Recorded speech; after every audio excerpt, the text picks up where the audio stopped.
Perry, what inspired you to perform stand-up comedy? So, funny story, always loved comedy. When I was a young guy, teenager, in my 20s, I used to watch comedians. I would go to comedy clubs in Boston. Then I moved to Florida when I was 24. I would go down to the comic strip in Fort Lauderdale and all these clubs with these great comedians. And I would go like every week. Me and my girlfriend would go every week and watch comics. And I would always say, I would love to try to do that, but I never figured I would or had the guts to do it. And I waited till I was 47. I was about to lose a bet for about $1,500 because I kept canceling the open mic. I kept telling my friends, I'm going to do the open mic Thursday, and then I would cancel.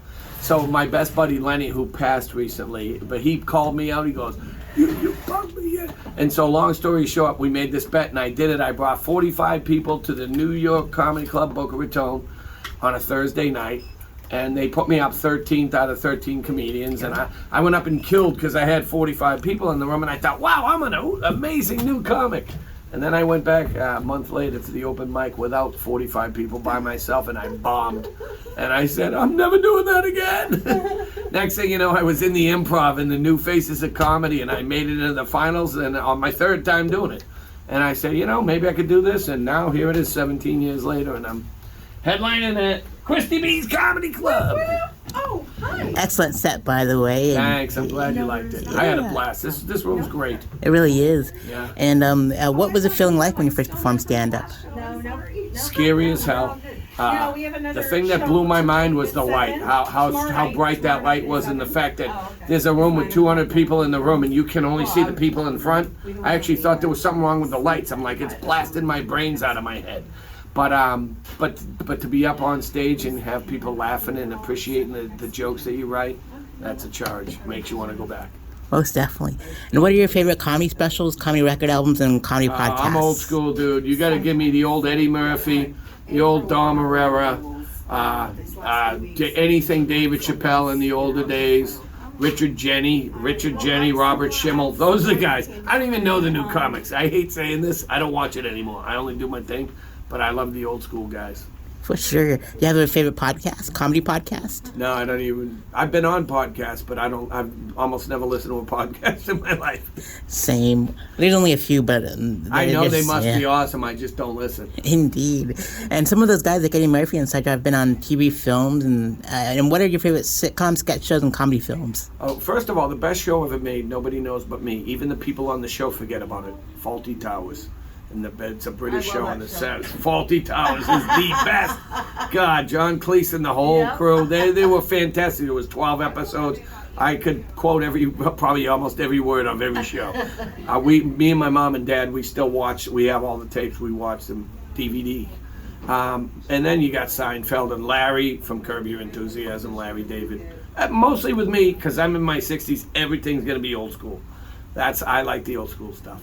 Same. And sketch shows? Don't know. I don't even know what the hell a sketch show is. Like In Living Color and In Living Color was the best. Yeah. All the Wayans brothers and Jim Carrey. I didn't even know who he was, and I looked at that guy and I said, that is a star right there. But no, Living Color was the best. I mean, that was another one that's in the tops ever. Oh, yeah. We would go home on Sunday night and make sure we were in front of the TV to watch In Living Color. Big time. And comedy films? Comedy films, my favorite are the old school ones again. Planes, Trains, and Automobiles, The Jerk, Airplane, the old stuff. And then you have things like Midnight Run, which isn't really a comedy, but it's just genius. That's the old school. All the old school stuff, dude. Indeed. Most definitely. And let's see here. If you can go on tour with any comedian locally and internationally known, which comedians would like to go on tour with? Oh, God, that's tough because it's my boys, Fred Rubino, Mike Panzica, Lenny Travis, Dougie Almeida, Nadeem Awad, David Sadman. That's my crew right there. My guys, I hope I didn't miss anybody because there's a ton. Andy Kearns, my boy. But if I could go on with the big time guys, God, at this point, I mean, it would have to be Bill Burr. What would be wrong? Him and Chappelle. I mean, those are my boys right there. Indeed. Most definitely. In my opinion, South Florida has tons of great comics. I can't speak for up here, but I know Orlando, tons come out of there.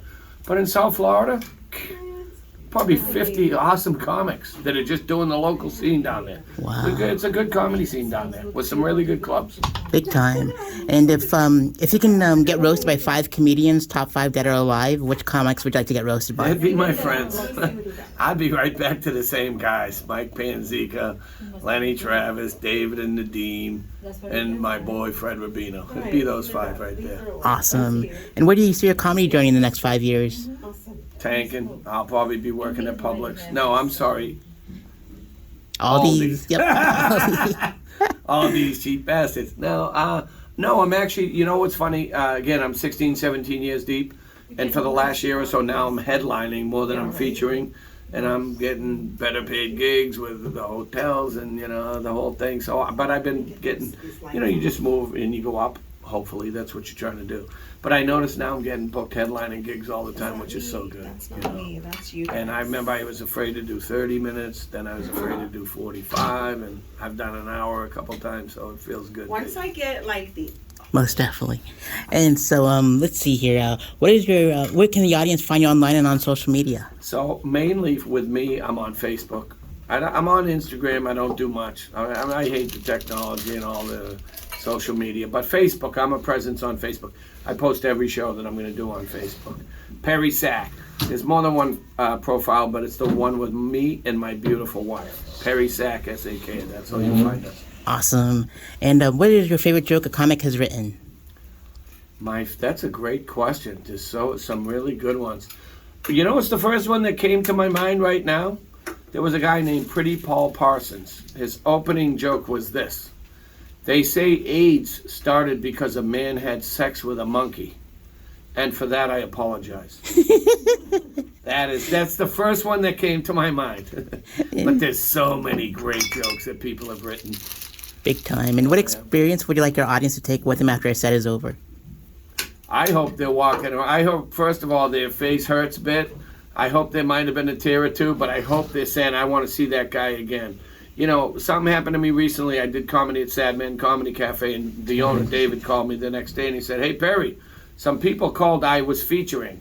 It ain't about if you're funnier than the headline or this or that, but he was like, hey, we like that guy that went up next to the last, the best, and we want to know. Let us know when he's coming back. That makes you feel good. When people call the comedy club to know, they want to know when you're going to come back, that makes you feel pretty good. Big time. And this is the stand-up speakeasy on cuties.com. And so to be in the stand-up speakeasy, you have to be nominated. You have to nominate 5 comics in your scene to be on the show. So with that being said, Perry, what 5 comics in the local scene in South Florida would you like to see on a future episode of the stand-up speakeasy? I'm going to go with Mike Panzica, Nadeem Awad, David Sadman, Lenny Travis, and the 5th one is going to have to be my boy Dougie Almeida. Don't know what it is, but cutiepie.com.